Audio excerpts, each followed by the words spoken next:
que vocês estão? Tudo bem?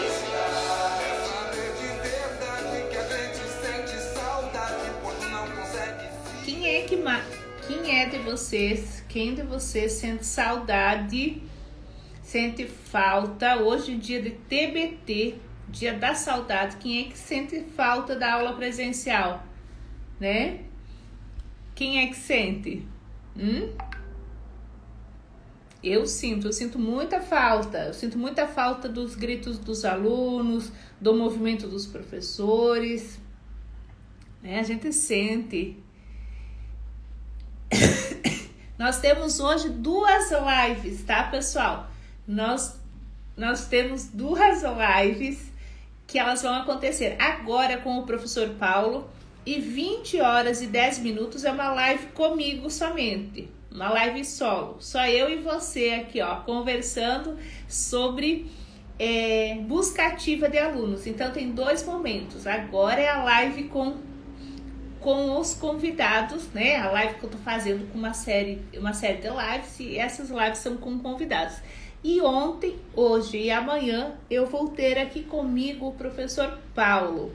Professor Paulo, que é professor de história, formado em história, né?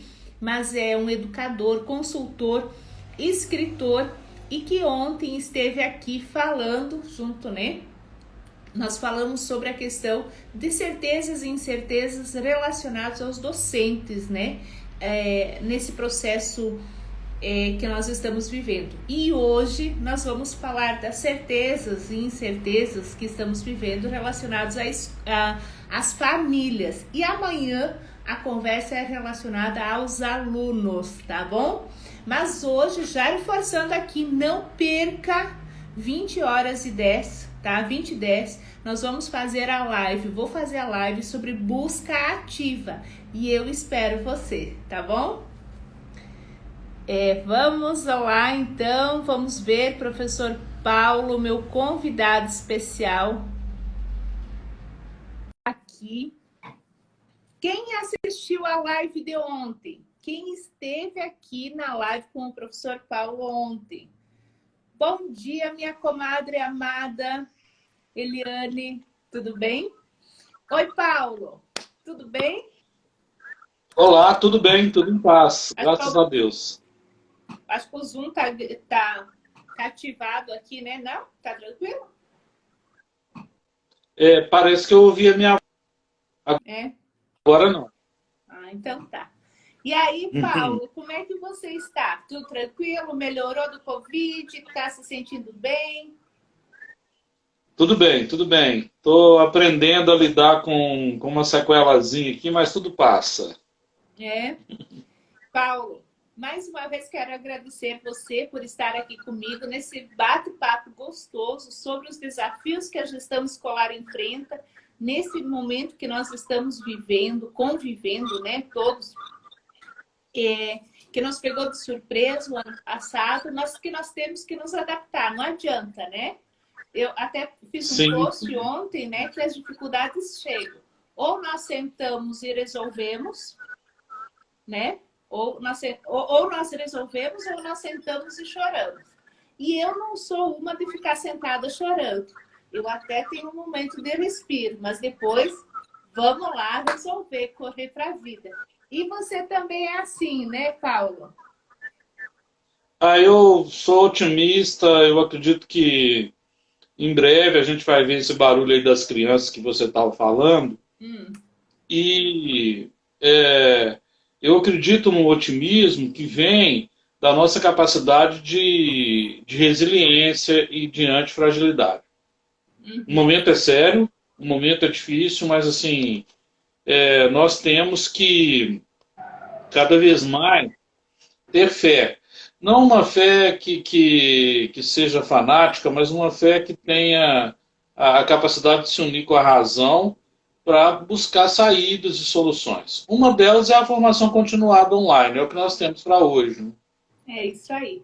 Eu quero agradecer todos que estão aqui, nós estamos em média de umas 20 pessoas agora, né? Aqui, e eu quero agradecer esses 20 educadores que sentaram, que estão aqui, que estão pensando junto conosco sobre a situação atual que estão vivendo, né? Então, eu quero agradecer você, Paulo, e agradecer eles também por estarem aqui.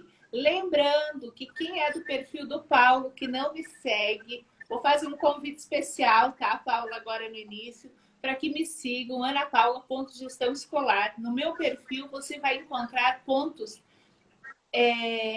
a respeito da gestão escolar, tá?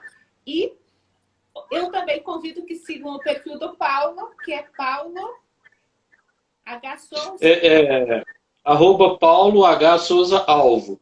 Alvo porque o movimento, a educação é o alvo, aí o pessoal acaba pensando, o Paulo do Alvo, aí eu resolvi isso. @ Paulo H. Souza Alvo. Bacana. Eu só vou ler um comentário aqui, Paulo, que é da minha comadre linda, que eu amo de paixão, que é minha irmã. Antes eu fiz, irmã de coração, né? Antes eu fiz uma pergunta do TBT. Hoje é quinta-feira, é dia do TBT, né? Dia da saudade. Então, assim, ó. Por que nós temos saudade? Só vou ler aqui bem rapidinho. Que ela me conheceu, ela fez magistério comigo, fui diretora dela, foi minha colega, minha comadre. E ela escreveu aqui, meu TBT é de quando você era minha diretora, dos desafios que você nos colocava e principalmente por acreditar em mim. E isso é o foco do diretor, né, do gestor escolar. É desafiar os nossos professores para que eles tenham o resultado que eles realmente podem, né? Então, Eliane, você é linda por dentro e por fora, mora no meu coração e eu queria falar isso agora que eu li esse comentário. Mas bora lá, beijo para todos que estão aqui. Ana Paula está falando que está se recuperando da Covid, está estudando, e todos os outros aqui estão falando, né, que a formação, olha aqui, ó, formação continuada não vai acabar. Então, assim, hoje nós vamos ter esse bate-papo gostoso, em torno de 40 minutos, falando sobre essas incertezas que nós temos na área da educação e voltado para a questão das famílias. Porque se nós, educadores, temos dificuldade, imagina as famílias que, na verdade, elas não têm a formação e elas não têm o acesso que nós temos, né, Paulo? No dia a dia da legislação educacional e tudo mais. Pai e mãe não é professor, né? Pai e mãe, eles têm a responsabilidade de educar. Então, mas eles estão muito preocupados. Eu acho que existe, né, uma parcela assim, que está muito preocupada. E eu gostaria que hoje, então, o meu convite é que você fale na sua concepção, nos seus estudos, no teu diálogo que você está tendo com tantas escolas, que você tem esse diálogo. O que você pode falar que você acredita que são certezas que esse momento trouxe para as famílias? Olha, logo que virou o ano 2000, um historiador lançou um conceito que chama a Era das Incertezas, né? A partir do ano 2000, todos nós vivemos a Era das Incertezas, né? Mas antes de continuar, eu quero agradecer a presença de uma ex-aluna estudiosa, está fazendo mestrado, que é a Isabelle, que entrou aí, está com um bebezinho lindo, mandou uma foto aqui para eu mostrar a minha família, eu vou mostrar logo que acabar. A Isabelle é uma das pessoas assim mais doces que a gente pode conhecer. Então, Isabelle, um abraço para você também. Ela está com um bebezinho novo, muito legal isso. Eu ia celebrar o casamento dela, mas aí depois foram outras pessoas. Eu sou celebrante, viu, profissional, tá? Sério? Bom, sério. Eu não sabia. Pois sou celebrante profissional. Eu gosto de fazer isso, de celebrar o amor com as pessoas. Mas vamos lá. Uma certeza, Ana, que famílias e escolas vão ter que ter nesse momento, é a formação sobre BNCC e projeto político-pedagógico. E isso é inevitável. A família está chegando no ambiente agora, ela acabou tendo sido convidada para adentrar a escola dentro da sua própria casa. Por muitas vezes a gente já viu assim reunião de pais em que nós, diretores, gestores, preparávamos tudo, um cafezinho maravilhoso. Eu estou vendo aqui a diretora do Colégio Elizabeth Calil. O cafezinho dela é maravilhoso, servido pela Maria Helena, que ganhou o prêmio de Mulheres Educadoras. Nós entregamos para a Maria Helena, que é a senhora da Copa. Ela ganhou porque ela atende de uma maneira muito importante, muito elegante as pessoas. Então, assim, a gente esperava as pessoas ali com o café, né, Ana? E o que a gente queria era o seguinte, que as famílias fossem informadas de toda a rotina que estava acontecendo. Bom, poucos pais iam. A verdade é essa. Essa verdade muda pouco no Brasil. Tem algumas estratégias para as famílias irem para a escola, né?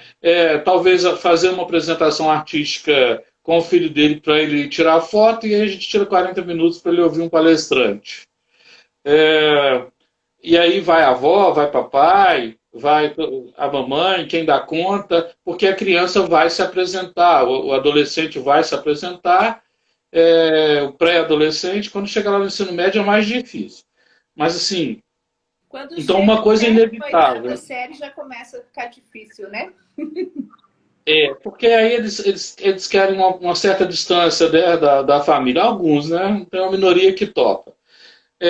Então, uma certeza da relação escola-família é a BNCC e o projeto político-pedagógico tem que ser adequado, né?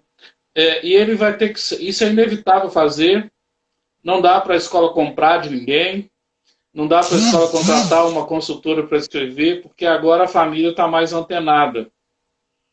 E a BNCC trouxe aberturas que são boas até para o ensino médio, ela trouxe discussões que são sensacionais para a família que se envolver na escola. Bom, outra coisa, esse projeto político-pedagógico tem que ser flexível. Essa é uma certeza. Então, a BNCC vai exigir que as famílias participem do projeto político-pedagógico da escola. Tá? Essa é uma certeza. Pode ser que alguém faça outra coisa, né? Elabore o projeto aí, contratando algumas consultoras que se prestam a isso, mas não dá.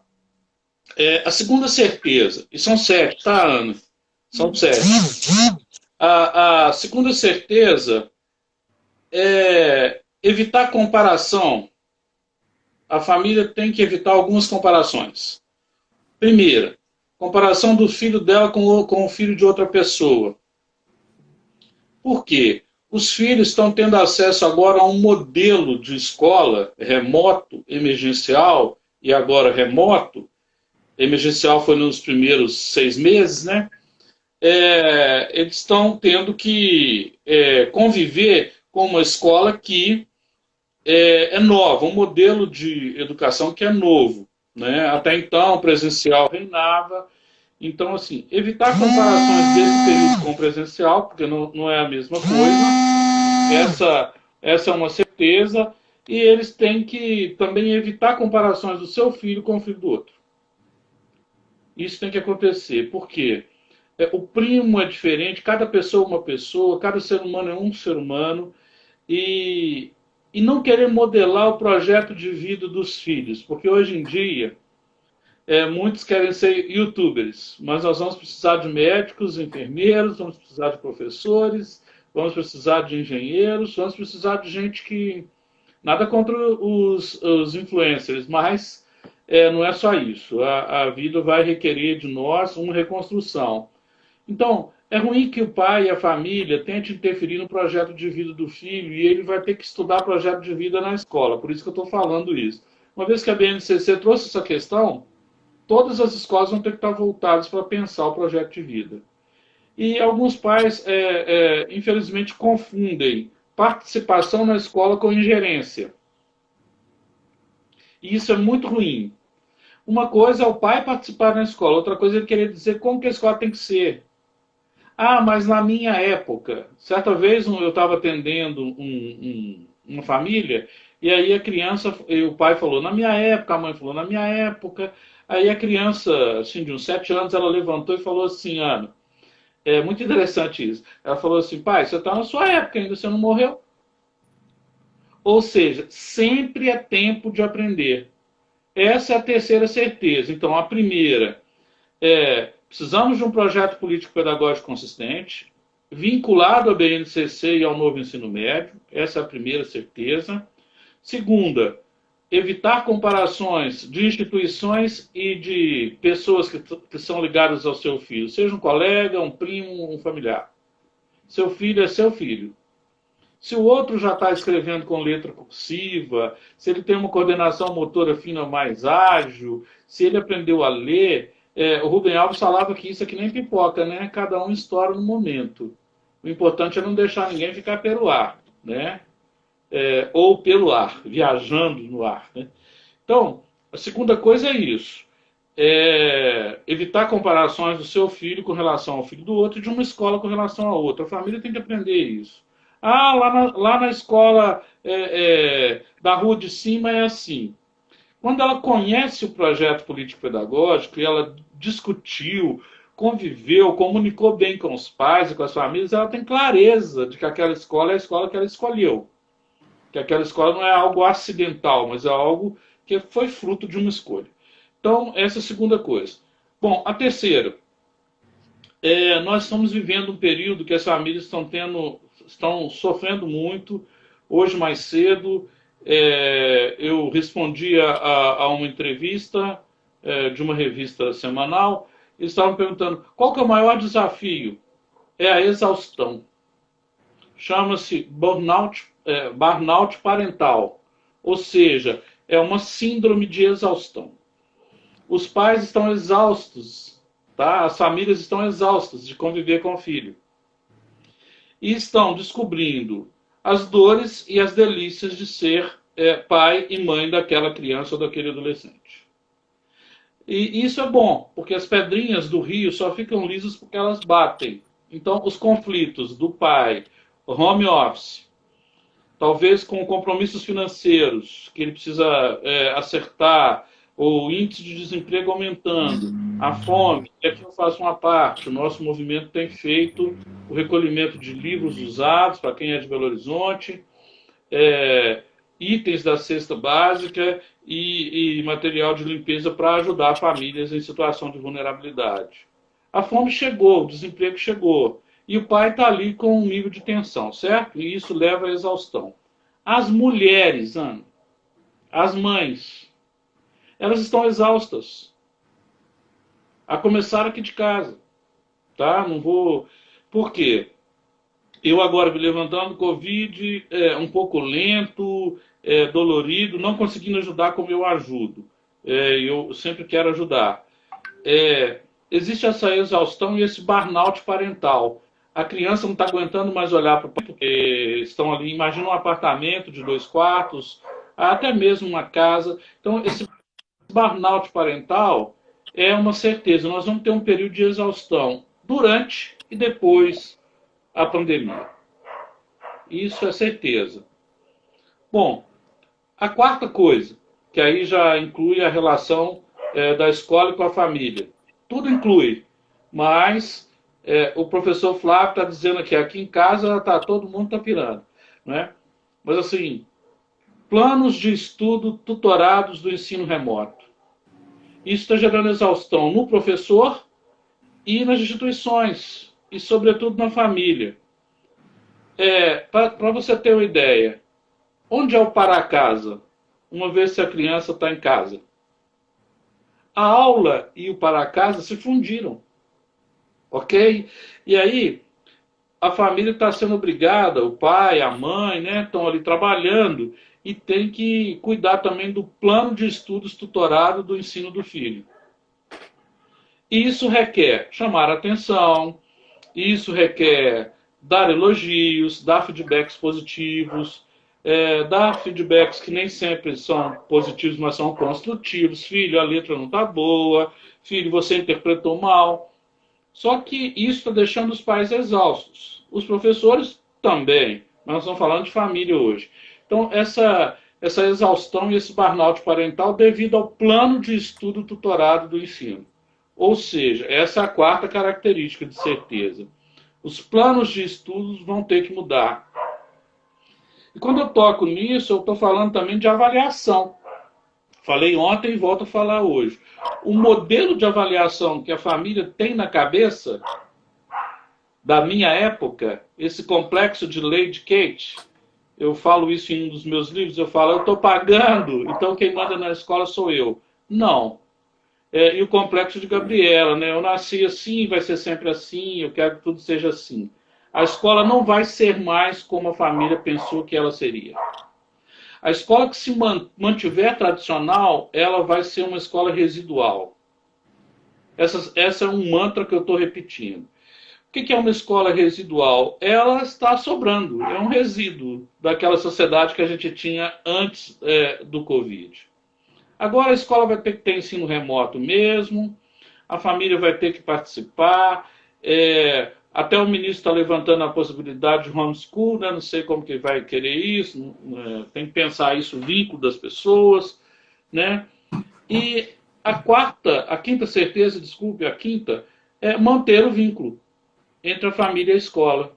Não é só agora, porque está online e que a gente tem que ficar conversando, perguntando à professora. E esse vínculo, ele tem que ser um processo colaborativo, amistoso, de acolhimento, de cuidado e de afeto. E, sobretudo, de respeito aos valores de ambas as partes. A escola tem que entender que as famílias mudaram e as famílias têm que entender que as escolas mudaram. O período de mudança é bem legal. Ou a gente muda ou a gente dança. Essa palavra já deixa claro qual que é o momento, o cenário de incerteza que a gente está vivendo. Ou a gente muda ou a gente dança. Ontem nós falamos do mundo VUCA, do mundo BANI. São as mudanças. Bom, o acolhimento, o cuidado, o afeto e os valores tem que ser agora as palavras-chave, tanto para a família quanto para a escola. E a divisão do espaço de aprendizagem. Por quê? As famílias estão se acostumando agora, né? Eu ajudo. Só que depois elas vão ter que soltar de novo. O cotidiano vai ter que... Você vai ter que voltar para o mercado, você vai ter que arrumar emprego, não tem mais home office, e aí você vai ter que soltar o seu filho. Só que quando a gente gruda os meninos, né, vou falar assim, quando a gente acostuma com eles, a gente não quer soltar. E aí, o que a escola vai ter que ensinar? Que o pai não pode ser um canguru, que é aquele que quer o filho dentro da bolsa, e ele não pode ser um pai helicóptero, que é aquele que fica em cima e fica cobrando tudo. Quando eu falo que vai ter que ter uma necessidade de ajuste, é porque os grupos de WhatsApp dos pais vão ter que ser mais generosos, porque antes a gente mandava no bilhetinho, né? Um bilhetinho na agenda do filho, e aí a professora já lia o bilhetinho no início da aula, e já ficava furiosa com aquilo que a mãe mandou escrever, o pai, a tia, a avó. Quando é tia e a avó, então, é mais complicado, porque elas não são do núcleo central da unidade de referência valorativa da criança e do adolescente. Então, indo para a sexta, a necessidade de um planejamento e assertividade na comunicação. Seja comunicação remota, seja comunicação presencial, seja a comunicação nas reuniões. Eu acho que um ganho que a pandemia trouxe é que dá para fazer reunião de pais online. Sem que o pai tenha que deslocar para ir lá. Olha, se a gente faz isso pelo celular, como nós estamos fazendo agora, eu estou usando o meu, você deve estar usando o seu, né? Porque Instagram é mais difícil ser computador. Dá para fazer uma reunião boa. Então aí vai evitar... E também tem... Não sei se você já viveu isso, Ana, mas tem escola que tem medo de pai, né? E tendo medo, gera preconceito, rotula. É aquele chato. Poxa, e se fosse seu filho? E se fosse o maior tesouro que você tem, que tivesse ali na roda para a gente falar sobre ele? Então, nem todo pai é chato, mas também o pai tem que aprender que ele não é o dono da verdade. Seja ele um pagante da escola particular, e seja da escola pública, onde ele paga impostos e chega também com o peito estufado. Tem que ter humildade. Essa é a grande certeza. E para fechar, eu acho que a gente vai ter que ter um período de entender que o professor é um mediador da produção do conhecimento, e mediador não sabe tudo, e o professor vai voltar com a média dor, ou seja, ele vai estar com muita dor, porque ele teve que aprender a lidar num novo espaço e depois vai voltar para o presencial. Vai doer 2 vezes. Uhum. Ele que é o mediador. E o protagonismo da família pode aumentar sem ingerência. Participação é bom, sem ficar dizendo para a escola o que ela tem que fazer. Já viu isso, Ana? Alguns pais chegam assim, querendo dizer para a diretora como que ela deve gerenciar a escola. Você já deve ter visto isso, porque você é uma mentora de centenas de diretores. Os pais querem ensinar como tem que ser. Não, tem que cada um no seu quadrado, né? Então, Ana, esses são os 7 passos. Vou repetir rapidamente, que é para a gente não deixar isso. Eu preparei com muito carinho essa conversa, como sempre, mas mais ainda hoje, porque família precisa. Então, para mim, a primeira certeza, temos que fazer um projeto político-pedagógico vinculado à BNCC, que seja flexível. 2, as famílias devem evitar comparações de escolas e de performance do filho com relação a outro. Evitar comparações. De professores com relação a outro, está todo mundo aprendendo. Né? 3, aprender a lidar com a exaustão, que é o burnout parental. Parente é bom, mas de vez em quando enche a paciência. Então, seu filho ali te perguntando toda hora, quando você está trabalhando e tendo que entregar um relatório para a instituição onde você trabalha, não vai ser nada agradável, mas é essa a realidade. Aí vamos cuidar dessa exaustão. Né? Vamos sair depois, vamos para a praia, vai para o sítio, na hora que der certo, usa máscara, álcool gel, tudo que tem que ser feito. Bom, como vai ser o plano de estudo tutorado do seu filho? Durante e depois da pandemia. Você vai poder participar mais. Então, essa é a quarta ideia. A quinta, manter o vínculo entre a família e a escola, dando limite para esse processo e sendo amistoso e elegante, porque está todo mundo sofrendo. Né? Planejar com assertividade a comunicação, né? E lidar com o professor que é protagonista como mediador do conhecimento. Então, para mim, as famílias, essas certezas a gente tem. Ai de nós com as incertezas, tá? Preparem. Paulo, estava ouvindo você aqui e tentando me segurando aqui para não intervir, né? Porque, como que eu gosto de falar também, 2 falantes... Eu percebi. A gente faz uma live infinita aqui, né? Mas assim, eu só bem rapidinho para pontuar, se nós formos ver todas essas certezas que vieram à tona com esse momento que nós estamos passando, né, Paulo?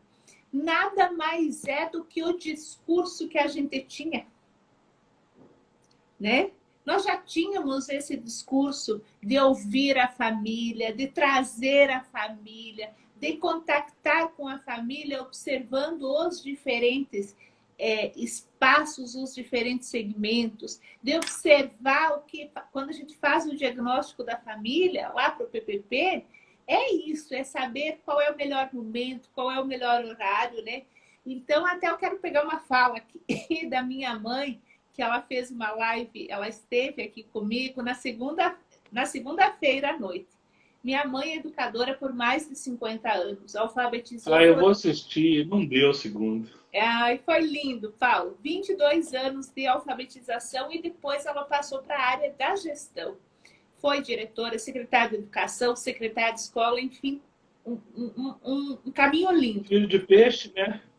E ela disse ontem, e ela disse na live, isso que eu estou repetindo, que eu estou falando aqui, ela disse assim, na verdade, esse momento de pandêmico, ele trouxe à tona, ele acelerou algo que a gente vinha falando e não colocando em prática. Então, agora, não tem mais como nós fugirmos dessa realidade. A questão do bilhetinho que você veio falando, assim, não existe mais. Se a gente pensar, e daí você vai ver, né, Paulo, como que nós temos que estar com o emocional muito bem preparado. Porque o que acontecia? né, na direção. Eu que trabalho com direção e com diretores. Acontecia, vinha na agenda o bilhete da mãe. A professora vinha mostrar o bilhete para a coordenação, para a direção, vendo como ia responder aquele bilhete, como seria o retorno, porque tinha que cuidar muito as palavras até hoje. Hoje não, hoje está ali no WhatsApp, já tem o comentário da mãe, já tem o comentário de mais 5 mães atrás, já tem as conversas no privado, a ramificação, e quando nós voltarmos, vai continuar, né? Então, assim, ó, eu fui uma daquelas diretoras que eu sempre dizia e sempre pontuei que quando um pai tinha uma situação para conversar com a escola, com o professor, para não procurar o professor no particular, no número particular. Hoje, os nossos professores estão com o número deles espalhados pelo Brasil inteiro, né? Então, assim, o número do celular privado virou corporativo. Então, assim, ó, existem algumas situações que hoje se entrelaçou de tal forma que nós precisamos ter a certeza, né, que é uma coisa certa. Muito a gente avançou. Por quê? Porque a gente consegue perceber que esses professores residuais, eu vou falar, o resto, né? Assim, ó, nós vamos ter que mostrar a diferença e mais do que tecnicamente falando, é emocionalmente falando, né? As escolas que faziam processo de seleção de professor, eu acho que só cuidando da parte técnica, eu acho que vai ter que ter, eu penso que vai ter que ter um olhar muito maior no emocional. Por quê? Porque o emocional, ele está sinceramente, literalmente comprometido diante de todo esse movimento. Não sei se eu enrolei aqui para falar, mas eu queria dizer para você que concordo com tudo que você falou, me segurei aqui para não falar. E professor é mediador mesmo, sempre, né, do conhecimento. E para finalizar essa fala, Paulo, quando você fala de pai que chega e quer tomar a frente da situação, né, comandar a escola, eu sempre falo para as minhas alunas, para quem me segue, para os meus professores no presencial, que aqui vai muito da postura do educador, né? Então, assim, pai chega assim e fala, olha, isso é, né? Então, assim, o poder de argumentar e argumentar de maneira assertiva, sem ser rude, mas sendo firme, mostrando, pontuando. Nós, profissionais de educação, nós não podemos deixar que as outras pessoas interfiram tanto no nosso trabalho. Uma coisa é a escutativa, né? A escuta ativa. Outra coisa é você permitir, tá? Permitir que os outros modifiquem o teu projeto institucional sem ter uma base, um porquê decente para isso. Então, aqui, quando a gente fala assim, muito de ouvir as famílias, né, Paulo? Precisamos ouvir, e eu sou uma pessoa que eu sento horas, muitas vezes, ouvindo um pai, tá? Porque eu acredito que esse pai é importante e precisa ser ouvido. No entanto, não é porque ele pediu que se muda um projeto. Não é porque ele pediu que a gente muda a situação.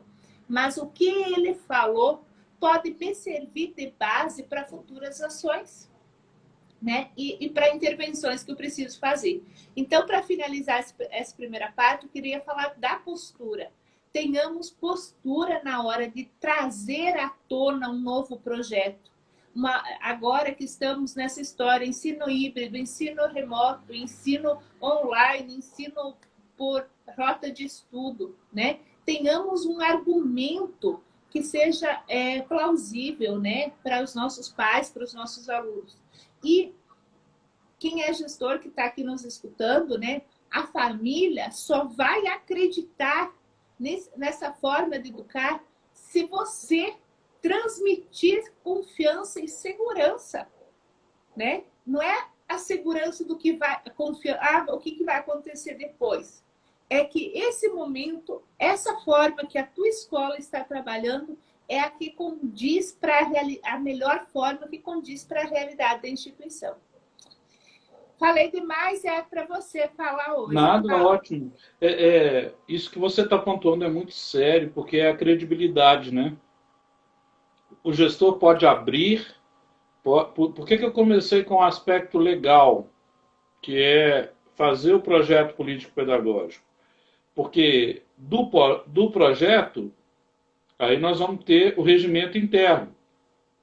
E aí, se a lei for bem clara para todos, quando o pai vier reclamar de alguma coisa, e reclamar é andar para trás, né? Reclamar é falar de uma coisa que já passou. Então, se o pai não participou, a gente vai dizer para ele, mas o senhor teve a oportunidade de participar aqui na elaboração do projeto político-pedagógico, o regimento interno foi votado por todos. Então, a regra agora é clara, né? É o efeito Arnaldo. A regra agora é clara, né? E temos que seguir. Então, é muito bacana quando a gente faz as coisas com essa transparência. E o gestor tem que saber dizer não também sorrindo, tá? Sem medo de ser feliz. Quanto a isso, pai, aguarde, porque alguns pais até param os professores no final do ano, né? Com todo respeito às famílias e quem é pai responsável aqui em escolas, no conselho de classe eu quero ver se vai dar o ponto para o meu filho. Ele está com... só falta 3. Né?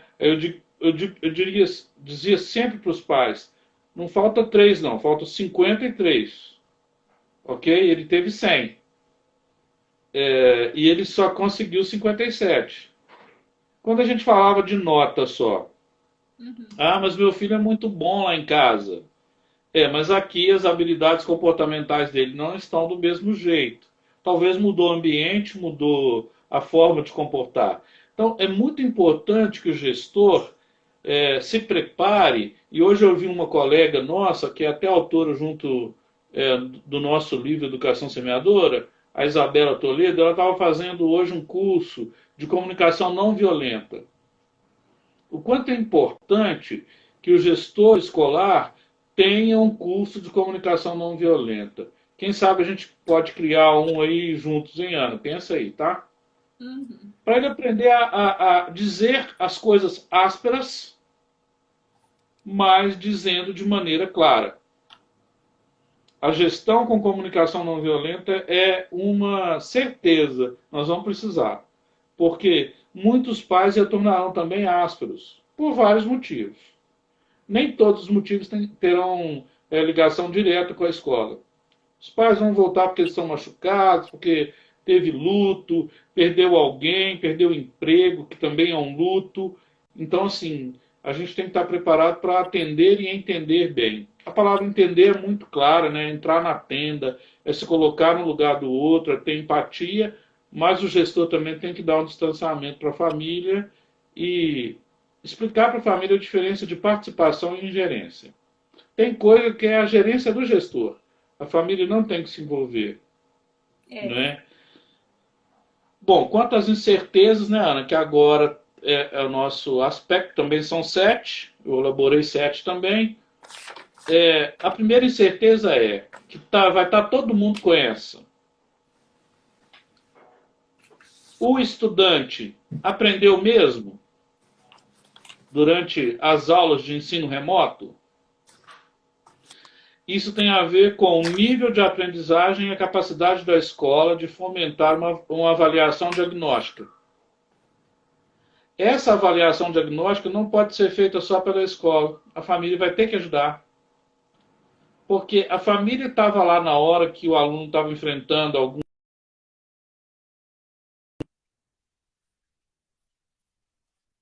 A família ensinou o filho a pesquisar, a buscar saídas, não é? Então, é muito importante medir o nível de aprendizagem fazendo uma avaliação diagnóstica junto com a família. Esse é o item 1. Bom, o segundo. A escola vai ter que ser vista pela família, é uma segunda incerteza. Vai ter que ser vista pela família de uma maneira mais ampla do que só uma prestadora de serviço. Seja pública ou particular. A escola é unidade de formação valorativa do sujeito. Por isso, a escola tem que ser mais respeitada. Essa é uma incerteza. Será que os pais vão respeitar mesmo depois que tudo voltar? Se é que vai voltar, não é tão rápido. Então, essa é uma dinâmica para a escola pensar. A terceira coisa, vai existir um maior investimento na formação continuada?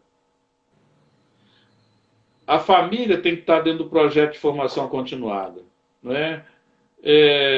Eu tenho dois movimentos na minha vida. Um movimento é o movimento Educação ao Alvo.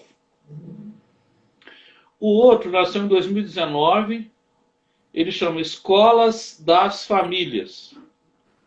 É um projeto onde eu reuni cerca de 30 palestrantes, psicólogos, psicopedagogos, fonoaudiólogos, que fazem parte do movimento Educação ao Alvo para poder visitar as escolas e dar palestra para os pais.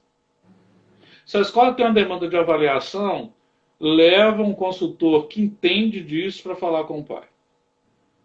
Né? Então, escolas das famílias. Por quê? As famílias vão ter que fazer parte do escopo do plano geral de formação continuada da escola durante e pós-pandemia. Está fazendo pouco, viu? Deveria estar chamando psicólogo para falar, deveria estar chamando psicopedagogos, deveria estar chamando neurocientistas. Acabando essa live aqui, eu vou fazer uma com a neurocientista Daniela Cordeiro, né, às 20 horas. Então, é preciso ter um projeto de formação continuada da zeladoria até a diretoria, envolvendo a família. Se nós não tivermos isso, e eu defendo isso no meu livro, O que as escolas podem aprender, eu bato nessa tecla porque senão a gente fica amador, fica dando respostas que não vão ter indicadores claros, nós vamos ficar perdendo tempo, e a gente só muda as coisas quando a gente forma as pessoas. Né? Que o porteiro saiba o seu lugar, que ele saiba como abordar aquele pai que chega lá e fala: eu sou assessor do deputado. Né? Já aconteceu comigo, quando eu era gestor de uma escola em Goiás. Chegou o assessor do senador, infelizmente um dos mais corruptos da história brasileira. Ele queria passar na frente de todo mundo.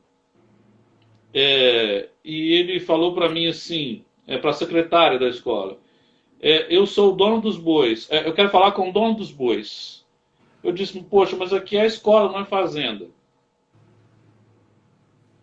De maneira elegante eu falei isso para ele. Então, ó, tem uma fila e nós vamos atendê-lo com a maior presteza possível. Só aceita uma água, um café? Próximo, pai. É preciso que as pessoas entendam que poder, hierarquia e ordem precisa estar bem claros na cabeça da comunidade educativa. Isso é comunicação, não violenta, mas colocando cada um no seu quadrado. Né? Então, assim, a escola vai ter que ser vista como um lugar mais amplo do que só uma prestadora de serviços ou, perdão do uso da palavra, que alguns pais até acham que é isso, que é o depósito de criança enquanto ele vai resolver os negócios. Eu já, como diretor, eu já assisti uma cena que eu não gostaria que ninguém assistisse. Eu estava com vontade de comer uma pipoca, fui no pipoqueiro, o senhor Vicente, que estava há 20 anos lá na portaria da escola, uma pipoca com bacon maravilhosa, e fui lá. Aí eu vi uma criança, o que me chamou a atenção porque ela estava com uma sombrinha colorida. Eu vi uma criança brincando, era por volta das 5h30, na hora que saía, acabava o turno. Bom, quando eu saí às 10h30, essa criança ainda estava lá, mas não mais girando a sombrinha. E aí eu falei com o porteiro: mas o que está acontecendo, né? E ele disse para mim: Sr. Paulo, até agora o pai não veio buscar. Eu telefonei para a família, o pai me respondeu assim: ó, esqueci da minha filha aí. Aí eu me afastei com o meu celular da criança e disse para ele: olha, na hora que o senhor chegar aqui, por favor, não fale essa frase. Nós estamos vendo aí um caso, que tomara que se resolva logo, que é o assassinato de uma criança que tomou conta da mídia nesse período, né, no Brasil inteiro. pelos próprios pais, né, o padrasto, responsáveis. É preciso uma ética do bem comum. Então a família vai ter que entender que a escola é o lugar onde a criança aprende a ética do bem comum, né? Bom, esse é o terceiro, que vai ter que existir um investimento em formação continuada. Bom, o quarto, a escola vai ter que aprender a mediar conflitos e as famílias também. Porque tem muita escola que tem medo da participação da família e tem família que não sabe o limite para participar. Então, ambos vão ter que sentar e conversar sobre isso. Pai, até aqui o senhor pode ir, até aqui. Aqui já é metodologia, aqui está no contrato, sabe? Tinha umas mães na escola que eu era diretor, que na época da quadrilha era sempre a mesma coisa. A minha filha não é dessa religião, não vai poder dançar quadrilha. Ótimo. Vamos dar um trabalho para sua filha sobre folclore, sobre regionalismo, fica tranquilo. A filha é louca para dançar quadrilha. Com aquele rapaz que ela tá afim, que ela fica olhando para ele no recreio, que vai ser a oportunidade dela colocar o braço assim no braço dela, mas a mãe, por algum valor lá que ela tem na família, que eu respeito muito, né, para não ter bullying religioso, ela não deixava a menina dançar. Mas na hora do ensaio, a menina é que mais aprendia os passos. Que pena, né? Então, a família vai ter que aprender a lidar com esses conflitos, né, Ana? Conflitos sérios, conflitos identitários, conflitos que têm a ver com religião, conflitos que têm a ver com valores, comportamentos. Então, essa é uma incerteza. Será que nós vamos dar conta disso? Depois da pandemia, vai ter que ir de máscara, vai ter que ir com álcool gel, vai ter que olhar o tênis. Tem pai assim que tem síndrome do pânico, né? Vai perguntar se passou álcool no pé de todo mundo e a escola vai ter que lidar com isso. Né? Então, a quinta incerteza. Como serão os grupos de WhatsApp dos pais? Como serão os bilhetes que os pais vão mandar, porque alguns ainda mandam? Ou como que eles vão comunicar com a gente no aplicativo da escola, né? Tomara que as escolas se abram para ter um aplicativo de comunicação direta com os pais, né? Vamos dizer, uma ouvidoria. Essa ouvidoria vai ter que passar por um momento de construção da escutatória, que Rubem Alves falava tão bem.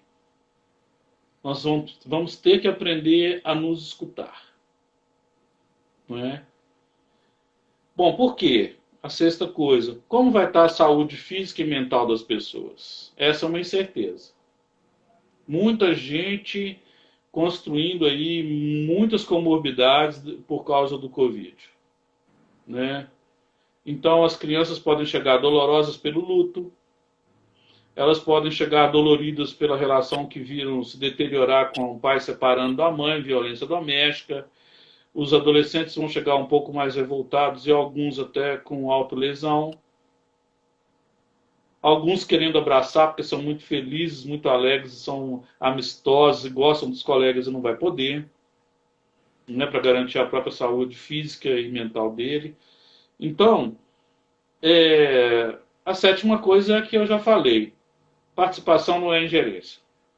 A família vai ter que aprender. Agora, será que ela vai aprender que ela não pode ingerir no trabalho da Ana, diretora, da professora Ana, da diretora Ana? Será que vai ter uma formalidade? Porque também nós estamos perdendo decoro, né? As pessoas estão falando tudo onde querem, elas falam no corredor, elas falam no supermercado, falam na farmácia, mas a escola vai ter que ensinar o decoro para todo mundo que precisa ter. Né? Então, o que eu preparei, a análise foi essa, vou repetir rapidamente aqui. Vamos ter que medir o nível de aprendizagem. 5 minutinhos, tá? Isso. Vamos ter que medir o nível de aprendizagem e fazer uma boa avaliação diagnóstica. Essa é a incerteza. Estamos prontos? Sempre vai ter essa pergunta no final. Estamos prontos? A escola vai precisar ser vista não só como um serviço, mas como um lugar de vida comunitária. Estamos prontos? Né? Vamos investir em formação continuada dos pais, criando escola dos pais, escola das famílias. Estamos prontos? Né? Será mais fácil mediar os conflitos entre escola e família? Será que nós estamos prontos? Né? Como serão os grupos de WhatsApp? A comunicação dos bilhetinhos e também nos aplicativos? Nós estamos prontos? A saúde física e mental dos nossos filhos, dos professores, de todos que compõem a comunidade educativa. Vamos cuidar? Nós estamos prontos para isso? A participação, sem querer definir como a escola vai ser, será que a gente está pronto? Então são as 7 perguntas que eu preparei, que eu acho que aqui dá um livro, né? Até pensei nisso, sobre como vai ser a relação família-escola durante e depois da pandemia. Perfeito, professor Paulo. Gostei muito de tudo que foi falado, concordo com você. Nós estamos no nosso tempo final. Geralmente, quando dá 1 hora, o Instagram derruba, né, a nossa live, que ele dá o prazo de 1 hora. Mas eu queria dizer para você que eu concordo plenamente contigo. E daí o foco aqui, mais uma vez, naquilo que eu sempre falo. O posicionamento do gestor. Como que nós nos posicionamos diante disso? Até mesmo diante da incerteza, nós precisamos nos posicionar. E muitas pessoas ficam, porque eu não sei como vai ser. Como que eu não sei como que vai ser a semana que vem, eu estou sabendo como é que vai ser o dia de hoje. Então, eu tenho que me posicionar no dia de hoje. E eu não tenho que ter vergonha, medo, receio de me posicionar de maneira direta e honesta para as famílias. Porque um dos grandes problemas que nós temos é que nós acabamos a gente faz muito rodeio para falar o que precisa ser falado. E o pai, ele não é técnico. Eu sempre falei essa semana nas sessões de mentoria com as minhas alunas, eu falei, Paulo, essa situação que nós estamos, que não é às vezes porque ele é indelicado, ele é mal informado. Então, assim, às vezes, nossa, o pai perguntou isso, ou né, a família perguntou isso. Ela perguntou porque ela foi mal informada. Ela não sabe, ela não estudou a educação e a legislação como nós estudamos. Ela não estudou as metodologias como nós estudamos. Então, quando a gente fala em trabalhar com empatia, né, e eu vou falar isso depois na live às 20 horas, trabalhar com empatia é isso, né, Paulo? É trabalhar ouvindo o outro, entendendo o outro, mas pela perspectiva e pela história do outro, né? Porque é muito fácil. Eu me coloquei no papel de professor e ouvi ele, entendi. Mas você entendeu o porquê que ele fez aquilo? Por isso que eu falo, quando a gente vai fazer a formação da equipe, estudo da equipe, que eu tenho que conhecer a minha equipe, inclusive em qual universidade o meu professor é formado. Por quê? Porque quando eu entender em qual universidade que ele é formado, eu entendo a linha de raciocínio dele. Não é, Paulo? Assim, uma coisa é você se formado porque cada universidade tem um perfil. Então, quando eu consigo entender isso, quando eu trabalho com empatia, entendendo realmente qual é a origem daquele pensamento, daquela atitude do meu pai, da minha mãe, do meu aluno, eu consigo resolver melhor a situação. Isso eu posso falar, assim, para finalizar, não tenha medo de se posicionar de maneira clara e honesta, não com meias verdades. Nós temos que usar a verdade, porque meia verdade não é verdade. Mas ser clara, objetiva, direta, não é ser rude, né? E eu sempre falo isso. E assim, eu vi que a Eliane Gato comentou assim, que ela trabalhou comigo e sabe, eu sempre cobrei muito, mas por cobrar, ela não precisava ser grossa, né? Então, assim, as pessoas têm que entender isso. As pessoas têm que entender que o pai, ele quer que a escola também encaminhe, informe e oriente. Se ela não orientar, ele vai fazer de qualquer jeito. E é isso que Por nós isso temos. eu acho que a grande saída é a comunicação interna, por decoro, elegância e cortesia. Isso aí. Paulo, clareza. Clareza. Poderíamos ficar mais 1 hora aqui falando, né? Tranquilo. Mas eu quero te agradecer o convite, dizer que foi uma honra, dizer que se as pessoas querem aprofundar mais, tem o nosso livro, né, Ana? Elas podem procurar por você aí no canal. É, se quiserem também ter acesso aos nossos livros, eu estou à disposição. É só entrar lá no Dart e me procurar. Porque o nosso movimento vive disso. E nesse mês nós conseguimos alimentar 28 famílias. E isso faz parte também de um grande projeto de solidariedade, né? Então é muito legal isso. Eu quero te agradecer pela oportunidade de conversar sobre educação, que é o que eu amo, é o que eu vivo, é o que está no meu sangue depois da minha família. E esse tema de hoje, né, Paulo, é o capítulo que eu vou escrever no próximo livro, né? No próximo Isso livro. mesmo, livro Famílias e Escolas, o que elas podem aprender.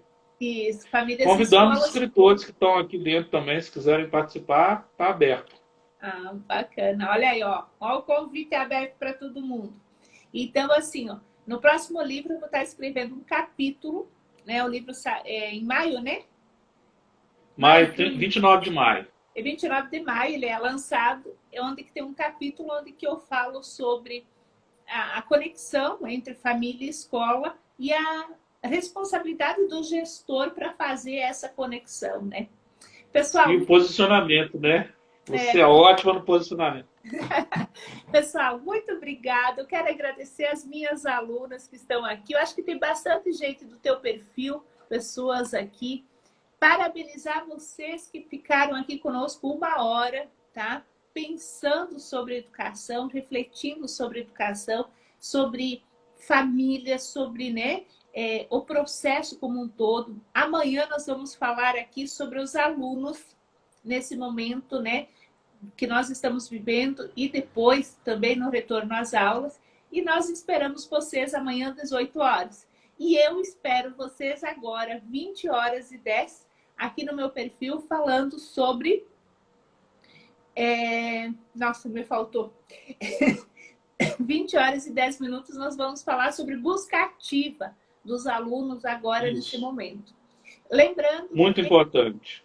A busca ativa é fundamental, né, que a gente faça, mas também eu vou trazer hoje, Paulo, a reflexão que por mais que todo mundo tem que fazer a busca ativa, existem alguns detalhes que nós precisamos prestar atenção para não piorar a situação, né? Mas vou falar na live depois. E você também, 8 horas, né, Paulo? 8 Sem horas. Mais spoilers. Mas 8 horas você também tem uma live, né? Tem. Inclusão é a coisa do coração, com a Daniela Cordeiro, neurocientista. Uau! Que bacana. Paulo, muito Vai ficar gravado, tá? Assiste o da Ana, gente, que o meu vai ficar gravado.